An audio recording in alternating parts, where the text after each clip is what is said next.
और ये मौका बार बार नहीं मिलता है, समय बार बार प्राप्त नहीं होता है। छल कपट छिद्र मोह नहीं भावा, निर्मल मन मोह भावा।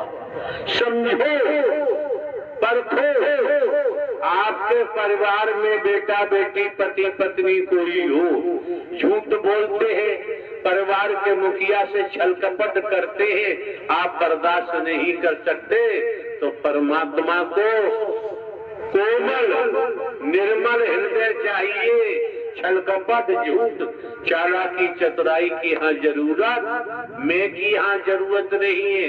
जो मैं लेके बैठा है उसकी मैं का तुरंत पता चल जाता है, ज्यादा देर नहीं लगती है।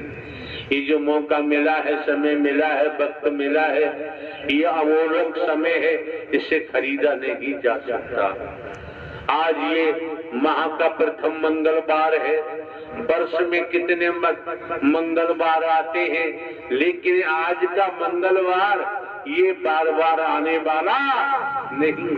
मंगल तो आएगा, दूसरे महीने का आएगा, तीसरे महीने का आएगा, चौथे, पांचवें, छठवें, सातवें, आठवें, नौवें, 10वें, 11वें, 12वें महीने का आएगा, लेकिन ये परम सद्गुरु परमात्मा का पावन पवित्र जो महोत्सव हुआ उसके साथ लगा हुआ ये मंगलवार आने वाला नहीं है।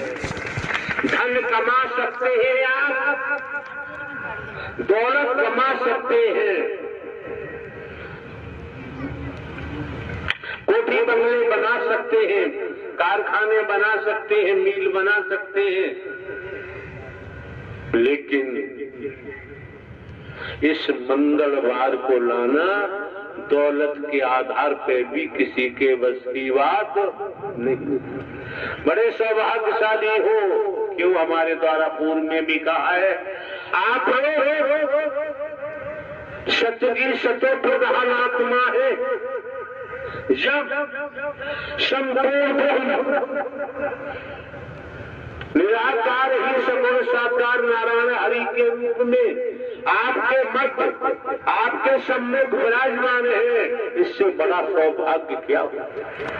जन्म जन्मांतर की थकान उतारना चाहो उतार सकते हो, न उतारो आपकी अपनी मर्जी है।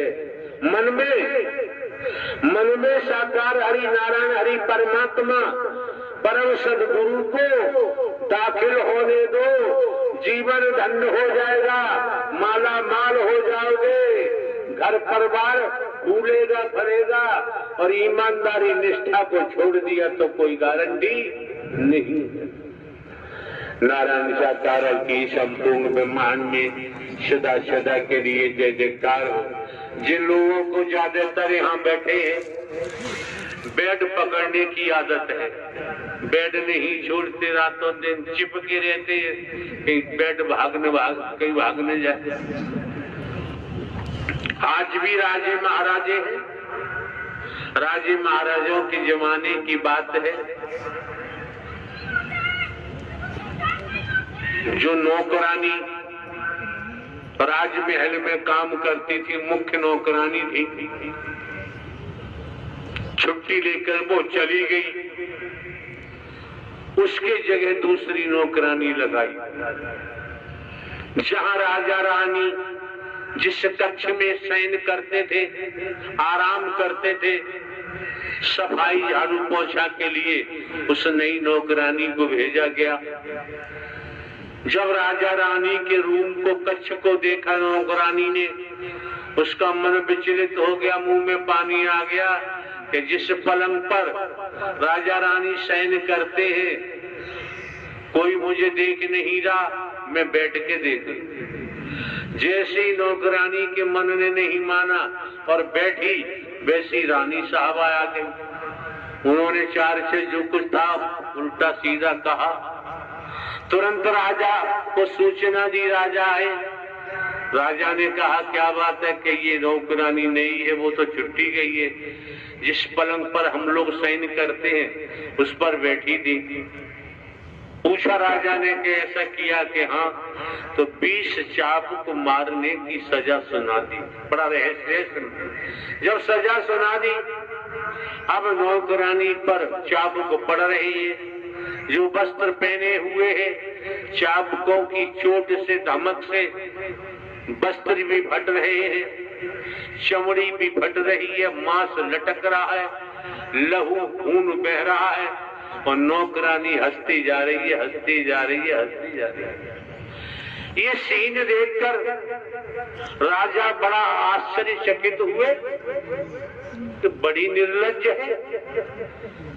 इसकी हड्डी तक दिखाई दे रही है, मांस लटक रहा है, लहू निकल रहा है, और ये हंसती जा रही है।